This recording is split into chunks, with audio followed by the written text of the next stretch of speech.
Olivier de la Chevannerie, bonjour. Merci Bonjour. d'être avec nous aujourd'hui pour cette suite de vidéos en confinement avec. Vous êtes président du réseau Entreprendre, vous êtes aussi dirigeant d'une ETI basée à Nantes. Est-ce que vous pouvez dans un premier temps nous présenter votre entreprise très brièvement et puis aussi pour ceux qui connaissent peut-être pas le réseau Entreprendre, nous dire ce que vous faites? Alors, l'entreprise s'appelle Sigmatel, elle est basée à La Chapelle-sur-Erdre, près de Nantes. Voilà, nous travaillons dans la maintenance et les travaux dans l'installation électrique. Nous sommes 350 personnes et nous sommes présents dans toute la région ouest et en Île-de-France. Ça, c'est mon métier. Et puis, je suis aussi président de Réseau Entreprendre. Réseau Entreprendre, en fait, c'est un réseau de chefs d'entreprise bénévoles qui accompagnent d'autres chefs d'entreprise, en fait, dans les 2 premières années de leur création ou de leur reprise. Notre accompagnement, il se fait en fait de 3 façons, c'est-à-dire qu'on va accompagner de façon individuelle, c'est-à-dire que le chef d'entreprise qui crée sa société va être accompagné par un autre chef d'entreprise qui va cheminer à côté de lui. Ce n'est pas un sachant, c'est quelqu'un qui a 5 à 10 ans d'avance sur lui, sur le métier de chef d'entreprise. On va leur proposer un accompagnement collectif à travers un club d'autres chefs d'entreprise qui en sont au même stade qu'eux, et puis un accompagnement financier. On prête environ 30 000 euros en moyenne. Alors, ce n'est pas énorme pour un projet de création d'entreprise, sachant que c'est surtout l'effet multiplicateur qu'il a auprès des banques, puisque le label Réseau Entreprendre permet en gros à nos entrepreneurs d'emprunter environ 10 à 15 fois plus, quoi. Notre cible d'entreprise, ce sont des entreprises créatrices d'emplois. C'est-à-dire que les projets que nous recevons, que nous accueillons, eh bien, ce sont des projets qui s'engagent à créer 5 emplois au moins dans les 3 ans. En quelques chiffres, on accompagne 1500 entrepreneurs par an. Le réseau Entreprendre, c'est 15 000 chefs d'entreprise. Donc, nous accompagnons 1500 entreprises qui créent à 5 ans à peu près une quinzaine d'emplois et surtout avec un taux de pérennité qui est de 90%. Vous savez, on dit toujours qu'il ne faut pas que l'entrepreneur soit seul. On va au-delà de ça. On dit qu'un entrepreneur qui est accompagné, en fait, double ses chances de réussir. Nous avons 130 implantations en France et à l'international, nous sommes présents dans 10 pays, avec l'idée en fait qu'un entrepreneur trouve toujours à moins de 2 heures de chez lui une implantation Réseau Entreprendre pour l'aider dans son projet de création d'entreprise. Alors effectivement, c'est un réseau qui a plus de 30 ans. Vous l'avez bien expliqué, hein, que c'est un réseau de pair à pair avec effectivement ce principe d'un entrepreneur qui va en accompagner un autre. D'ailleurs, je crois qu'il y a de très beaux succès français, même internationaux aujourd'hui, qui ont commencé dans le réseau Entreprendre. De très belles entreprises. Je crois. Mano Mano, Mano Voilà, Mano, Michel et Augustin. Euh, exactement.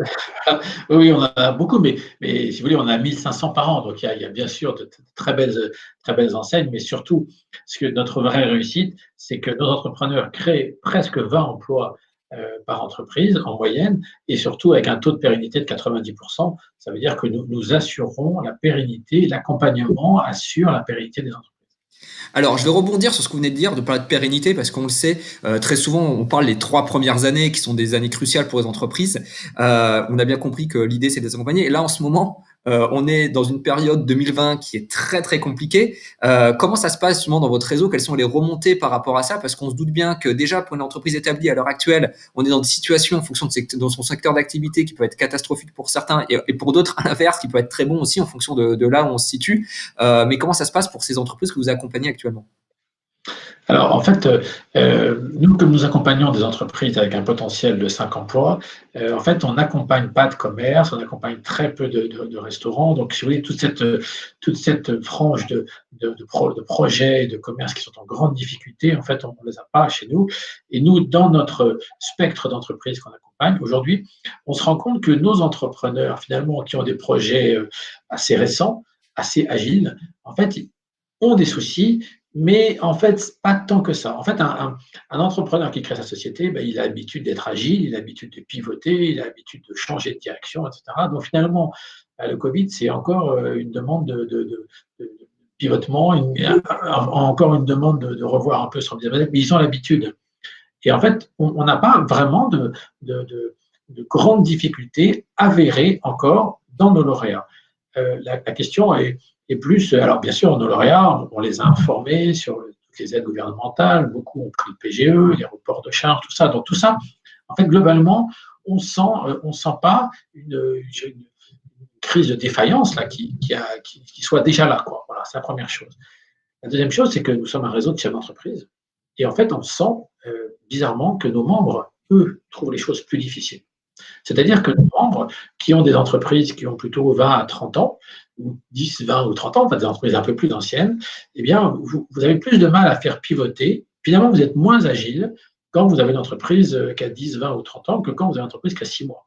Et on sent, et ça, c'est une remontée qu'on a, que nos membres souffrent. Voilà. Et même, je peux même aller même plus loin que ça, c'est que aujourd'hui, on se rend compte que le premier confinement est arrivé, voilà, tout le monde s'est arrêté, c'était un peu la découverte, c'était un peu, enfin voilà, on était un peu très étonnés. Je prends ça aussi pour moi, c'est-à-dire qu'on ne savait pas, mais en même temps, tout le monde était dans le même cas. Et puis après, le déconfinement s'est arrêté le 11 mai, les gens se sont mis un peu au travail, etc.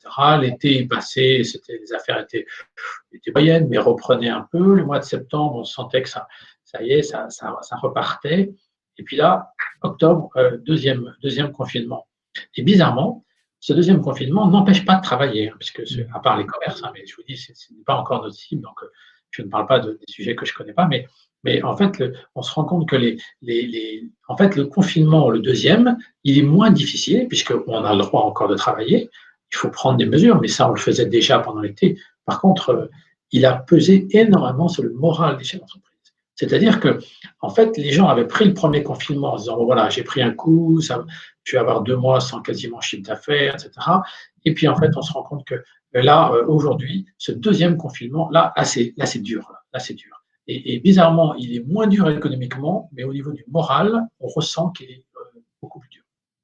Alors effectivement, alors, il y a les entrepreneurs de votre réseau, mais je pense que ce que vous êtes en train de dire, c'est ce que vivent aussi beaucoup d'entrepreneurs qui sont pas Bien sûr. forcément du réseau Entreprendre, où le sentiment peut-être aujourd'hui, c'est de se dire que finalement, cette pandémie où on a eu l'espoir avec la fin de ce premier confinement allait peut-être s'arrêter, s'amoindrir et qu'on allait repartir sur un peu une économie comme avant, et ben patatras, on est de nouveau reconfiné et peut-être qu'en 2021, on va encore avoir des périodes de reconfinement et donc d'incertitude finalement économique parce que on ne sait pas ce qui va vraiment se passer. Même si tout le monde espère naturellement avec le vaccin et tout ce qui se passe aujourd'hui que ça s'arrête le plus tôt possible, mais si on prend un peu de recul, on se doute bien que le premier semestre 2021 sera aussi un peu compliqué pour avoir de la visibilité. Quel est votre conseil justement aux entrepreneurs qui nous écoutent par rapport à ça? Comment est-ce qu'on peut se projeter dans un univers qui va être mouvant et instable? Alors, si vous voulez, j'ai envie de vous dire qui je suis pour donner des conseils dans une période aussi incertaine, mais ce qu'on sait quand même, c'est qu'au départ, si vous voulez, quand on s'est confiné, on se disait, et c'est ce qu'on a dit à nos entrepreneurs, il faut que vous ayez 2, 3 mois de trésorerie devant vous parce que ça va être dur 2, 3 mois. Puis après, on a dit, bah oui, c'est plutôt 6 mois, et puis après, on a dit un an. Aujourd'hui, on se rend compte que nos entrepreneurs doivent se dire, c'est ce que nous pensons, nous, que cette période, en fait, si on la prend depuis mars 2020, elle va durer 18 mois, en fait. Donc, en fait, il faut dimensionner sa société pour tenir ces 18 mois, ce qui est absolument énorme. Hein, quand vous avez un marché qui s'effondre, tenir 18 mois, mais aujourd'hui, on sait qu'il faut se muscler pour les 18 mois à venir. Ça veut dire que le gouvernement propose un deuxième PGE, il propose que le PGE dure 2 ans. Ben voilà, c'est peut-être ça il faut jouer là-dessus en se disant, non, même si aujourd'hui ça a l'air d'aller à peu près, parce que j'ai mon PGE, etc., l'activité a l'air de repartir, il faut se muscler, parce que comme vous dites, peut-être qu'il y aura un deuxième confinement, ce serait une catastrophe sans doute économique, mais globalement, il faut que chacun s'arme pour tenir 18 mois. Et puis la deuxième chose, c'est dans quelle direction je vais, vers où je pivote. Voilà.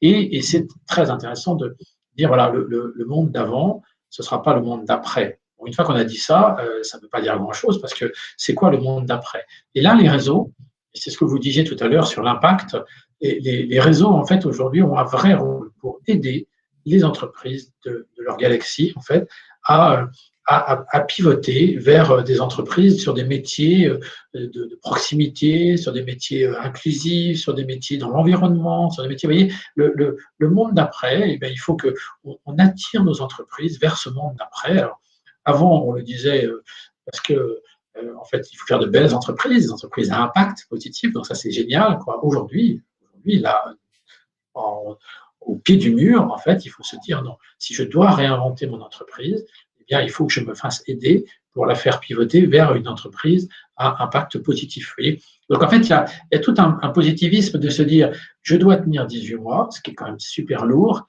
mais en même temps, c'est peut-être un moment pour en profiter, pour redessiner mon business model, pour en faire une entreprise plutôt dans les métiers d'après, parce qu'on sait que les métiers d'avant ont disparu, mais quelque part, il y a énormément de métiers d'après qui vont surgir.